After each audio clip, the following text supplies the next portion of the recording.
Gambit forever.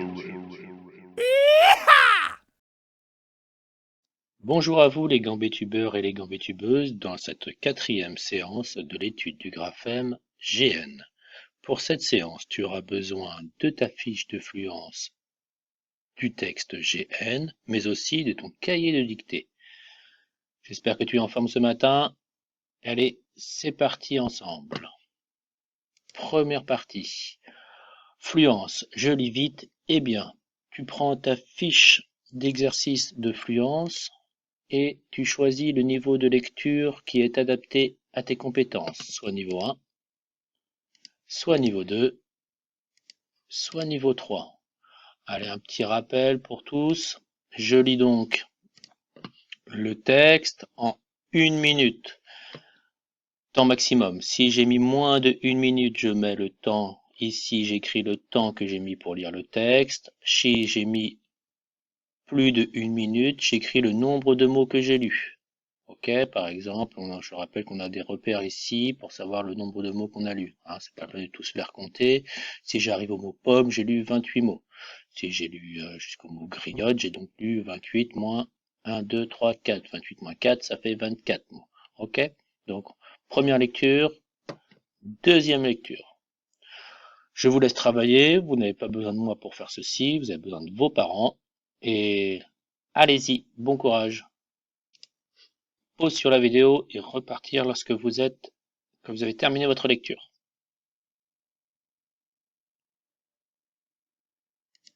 Ok, on y retourne. J'espère que vous avez lu bien rapidement, sans vous tromper. Et on passe tout de suite à l'étape 7 de l'étude du graphème GN.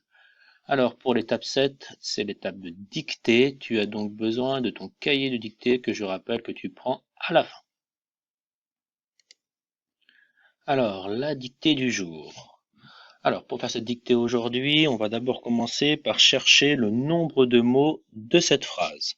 Je te la dicte, tu dois seulement retrouver le nombre de mots pour commencer. Alors, c'est parti, cherche le nombre de mots. L'enseignant écrit une consigne sur la ligne. Je rappelle, l'enseignant écrit une consigne sur la ligne. Alors, combien de mots as-tu trouvé? Alors, il fallait trouver 8 mots. Alors, avec un petit piège au début, ici, avec l'enseignant, on a une première lettre ici, qu'on n'entend pas, puis le mot L, enseignant, écrit une consigne sur la ligne.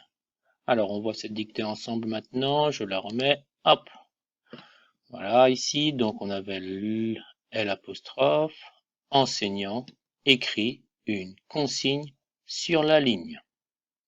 Alors, on va voir les difficultés de cette phrase. Alors, les difficultés, elles sont principalement dans le mot enseignant. Alors, dans le mot enseignant, il y a 3 choses, même 4 choses sur lesquelles il faut faire attention. Alors, le premier en, il s'agit du en de tente. Le est, il s'agit du est de neige. Et le deuxième en, il s'agit du en de panda. Donc, attention, en de tente, est de neige, en de panda. On a aussi, attention, plusieurs difficultés sur des lettres muettes, des lettres qu'on n'entend pas à la fin.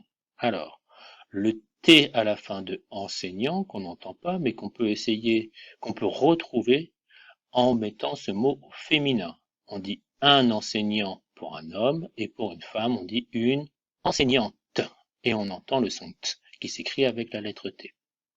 Autre difficulté, dans le mot écrit, on a aussi une lettre muette qui est aussi un T à la fin. Consigne avec un E final et ligne avec un E final. De toute façon, lorsque tu entends le son N à la fin d'un mot, il s'accompagne obligatoirement d'un E. On ne retrouvera jamais seulement les lettres G et N sans E à la fin d'un mot. Donc si tu entends le son N à la fin d'un mot, tu es sûr que tu dois rajouter un E. Petit mot outil sûr, on le connaît bien. Le petit mot là, on connaît bien. Ligne, donc pas trop de difficulté, à part ce E à la fin, mais comme on l'a dit, comme on vient de le dire, Si on entend le son ñ à la fin, on rajoute le E. Alors, pour faire cette dictée, les parents, plusieurs possibilités. Alors, on se rappelle qu'il y a 3 niveaux. Soit l'élève écrit simplement, l'enseignant écrit, soit l'élève écrit, l'enseignant écrit une consigne, soit l'élève écrit, l'enseignant écrit une consigne sur la ligne. Les enfants, n'oubliez pas que vous écrivez une phrase, donc il ne faut pas oublier la majuscule du début et le point de la fin. Autre chose les parents, pour aider les enfants, vous avez la possibilité de laisser aussi seulement les aides. Alors, si j'enlève la dictée, on peut imaginer faire la dictée comme ceci, seulement avec les aides. Donc, comme ça, l'enfant sait là où le nombre de mots qu'il doit écrire, retrouve les lettres muettes, et retrouve aussi le AN, se rappeler aussi de quel graphème il fait. Comment fallait écrire les graphèmes ici. Les AN de tente, le E de neige et le AN de panda. Soit sinon, si votre enfant est plutôt en réussite, vous pouvez mettre aucune aide.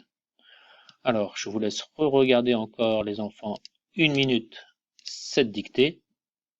Vous la vérifiez, vous mettez pause, hop, vous la prenez, vous essayez de bien vous en rappeler de tout ce que l'on vient de dire. Ok, je vous laisse réfléchir, vous mettre pause et quand c'est terminé, vous remettez en route.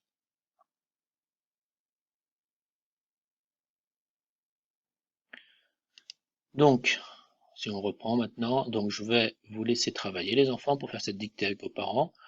Les parents, n'allez pas trop vite dans la dictée, hein, faut aller plutôt doucement. Vérifiez bien que votre enfant ait bien fini le mot avant d'enchaîner sur le mot suivant.